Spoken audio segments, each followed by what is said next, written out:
The global analysis presentation of the country of Denmark presented by Lee Almond Bennett, Cynthia Hickel, Tanya Hurd, Charles Minter, and Kevin Holdman. Our analysis will consist of the political, economical, socio-cultural, technological, environmental, and legal aspects of Denmark in comparison to the United States. The four cities that are most populated in Denmark are Copenhagen, which is the capital, Aarhus, Odense, and Aalborg, and have seen a steady increase in population growth due to the strong commerce and job market drawing an international pull as well as retaining domestic populace. The Danish government is based on a parliamentary representative democracy, a constitutional monarchy, and a decentralized unitary state in which the monarch of Denmark, Queen Margrethe II, is the head of state, where she has served since 1953 as the first female monarch. This monumental and historical change paved the way for Danes to be open to a new idea of gender equality for political power distribution as they elected their first female prime minister in 2005, where she has served for the last decade. Denmark is described as the nation state. The current prime minister socio-cultural aspects of the Danish people. Denmark is reported by Freedom House to be the least corrupt country in the world, which may also be coincidentally why it is also reported to be the happiest country in the world. Denmark also receives high marks from the Corruption Percentage Index, where once again Denmark is the least corrupt, beating out the United States by 17 slots. There are many contributors to Denmark's recognition of excellence in their dedication to eradicating corruption.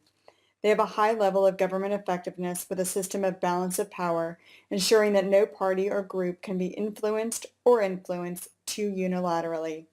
Secondarily, Denmark has an extremely low level of violence and terrorism and a high level of stability. This brings us to the people themselves, the Danes. What makes them so happy and their people so uncorrupt? Let's dig into their socio-cultural framework and find out. Hofstede's dimensions compare Denmark to the U.S. in four major areas: power distance, individualism, masculinity, and uncertainty and avoidance. Denmark tends to lean towards a collaborative culture where open dialogue is encouraged, whereas we see the U.S. a bit higher in the area of power distance, suggesting that Americans are less encouraged to give opinions and more likely to obey policy as is. In the area of individualism, they come closer to mirroring the culture of the American average, however. The United States still values individualism about 20% more. In the masculinity rankings, Denmark places a lower value on competition than the U.S. by a significant stretch. But who's competing? Finally, in the area of uncertainty and avoidance, Danes tend to do better than Americans with ambiguity and uncertainty. The economic system of Denmark. The Danes enjoy a high standard of living, and the Danish economy is characterized by extensive government welfare measures and equitable distribution of income.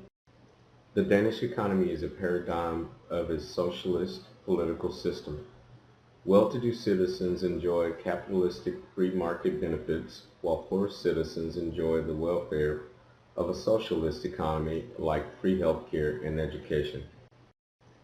Many U.S. politicians believe that Denmark is a model of equality and social welfare that the U.S. should follow.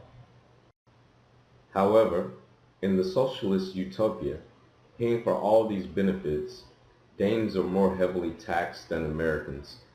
In Denmark, the total tax revenue is 50+% of the economy size, compared to 25.4% in the U.S. Comparing the Economic Freedom Index of the United States and Denmark shows that both countries are relatively free. The United States is currently ranked at 11 and Denmark is ranked at 12.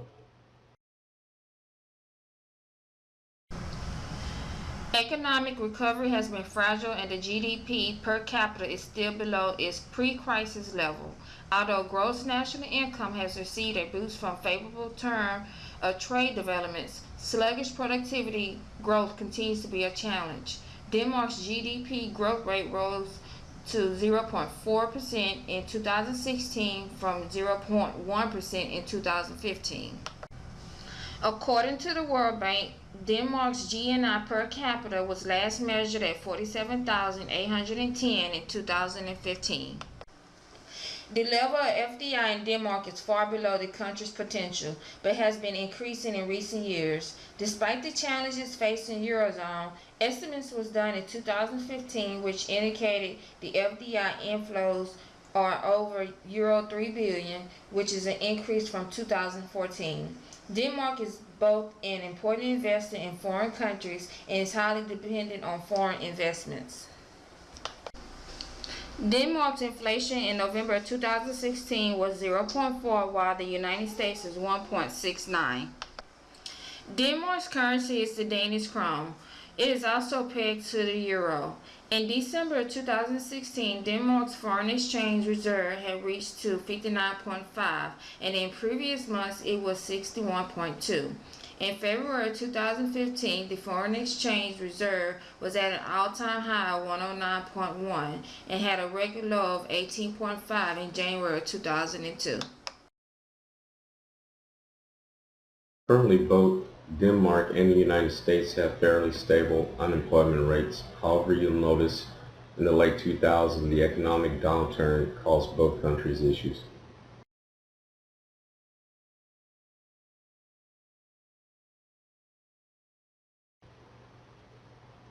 Denmark ranks 18th in both economic complexity and GDP per capita out of 185 countries. Out of 220 countries, Denmark ranks 35th for imports and 39th for exports. Denmark is a net exporter of food, oil, and gas.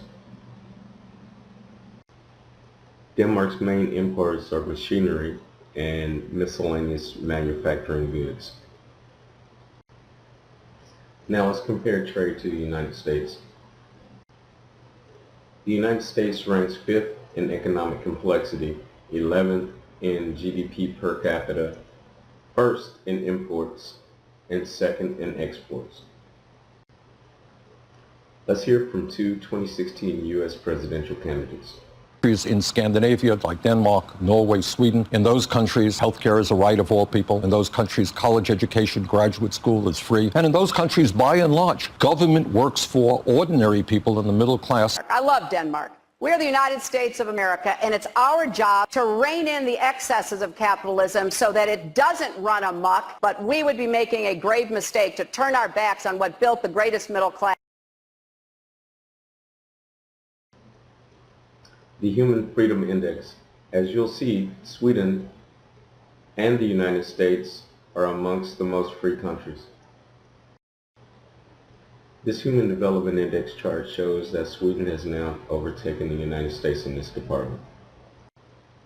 With access to quality and free health care, the life expectancy in Denmark is approximately 80 years.